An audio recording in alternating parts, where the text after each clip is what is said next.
नमस्कार, मैं स्वामी बालमुकुंदाचार्य, अखिल भारतीय संत समिति राजस्थान अध्यक्ष और अभी हवा महल विधानसभा से नवनियुक्त विधायक के रूप में समस्त हमारे भारतवर्ष के मतदाता और हमारे भारतवर्ष के हमारे जन नायक सभी आप लोगों को मैं नमस्कार करता हूं। कल एक वीडियो वायरल हुआ मेरा, जिसमें अधिकारियों से मैं बात कर रहा हूं।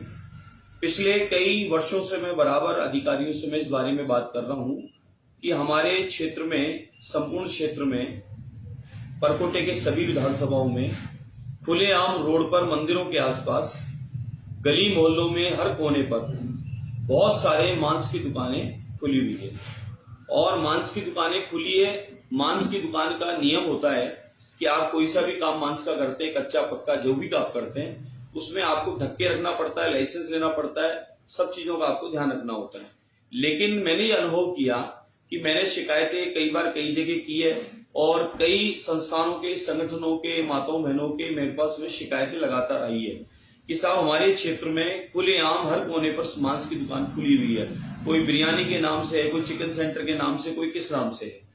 सबका अपना काम आप करें, उसके नियम है, नियम के अनुरूप करें। आप लाइसेंस लेके करें, उसको ढक के काम करने का नियम है, आप ओपन में नहीं कर सकते। इसका कई बार निवेदन किया अधिकारियों को। कल मैंने अधिकारियों को सुबह से फोन करना चालू किया, बहुत सारे लोग आए हुए थे कि साहब इस क्षेत्र में ऐसे ऐसे हो रहा है, हमारे गोविंद जी के मार्ग में हो रहा है, हमारे ताड़केश्वर जी के मार्ग में हो रहा है, हमारे हनुमान जी के मंदिर के मार्ग में हो रहा है, हमारे गली के अंदर हो रहा है, गली के बाहर हो रहा है। हर जगह लगभग हजारों की संख्या में मांस की दुकानें खुली है। कोई दिक्कत नहीं, खुली है, खोले, जिसको खाना वो खाएगा, जिसको बेचना बेचेगा। मेरा इतना सा निवेदन था कि इनको आप चेक करें, नियम अनुरूप काम करें, और जो नियम से नहीं है उनको आप बंद कर दें, और नियम जब लागू हो जाए तो वो खोलें, हमें कोई आपत्ति नहीं है।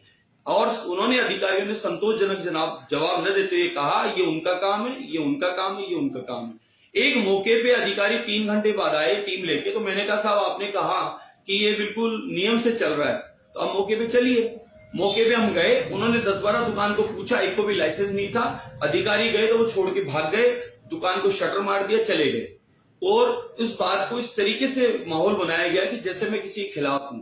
मैंने सिर्फ इतना सा निवेदन किया कि ये जो दुकानें चल रही है, आप खुद मौके पे जाके, कोई भी व्यक्ति अगर लगता है मैं झूठ बोलता हूं, तो आप मौके पे जाके देख सकते हैं, पूरे परकोटे में घूम सकते हैं। और परकोटे में इतने सारे मंदिर हैं, उनमें लोगों का आवागमन है।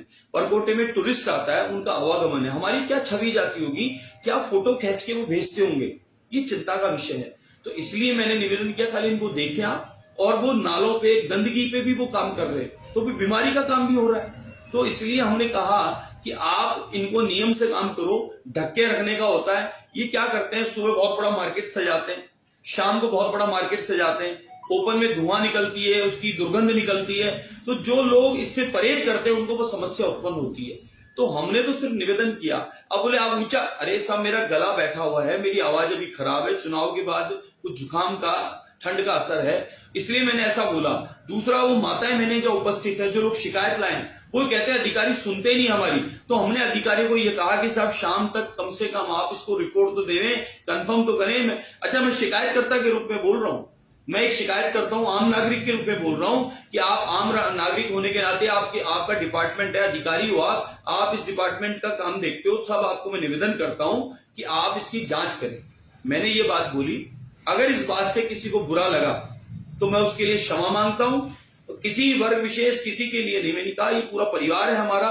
हम आदरणीय प्रधानमंत्री नरेंद्र मोदी जी के विजन को लेकर काम कर रहे हैं। हम लोग सबका साथ चाहते हैं, सबका विश्वास जीतना चाहते हैं, और सामूहिक रूप से भाजपा परिवार सबका विकास चाहती है। तो हम लोग, पूरा परिवार है ये हमारा। इस पूरे परिवार के लिए हितकारी सोच चाहिए। और इस समस्या को मौके पर देखा गया, तभी बोला, और अधिकारी कह रहे हैं नहीं है, तो हमने कहा मौके पर देखो साहब। तो इस बात को फिर भी किसी को बुरा लगाओ तो मैं क्षमा मांगता हूं, सार्वजनिक रूप से क्षमा मांगता हूं, किसी को बुरा लगाओ तो। बाकी अधिकारियों से फिर मेरी प्रार्थना, निवेदन रहेगा साहब कि आप एक बार इस पूरे क्षेत्र को इस तरीके से देखें। टूरिज्म पॉइंट है, अध्यात्म नगरी है, यहाँ किस प्रकार से कैसे लोगों का आना होता है, हमारी छवि खराब होती है। इसलिए मैंने आपको निवेदन किया, और आप सब से मुझे उम्मीद है कि आप सब मुझे सहयोग करेंगे, और हम लोग मिलकर हमारे पूरे संपूर्ण विधानसभा को आदर्श विधानसभा, स्वच्छ विधानसभा और स्वस्थ विधानसभा हम लोग बनाएंगे। इतना ही कहना चाहूंगा। नमस्कार।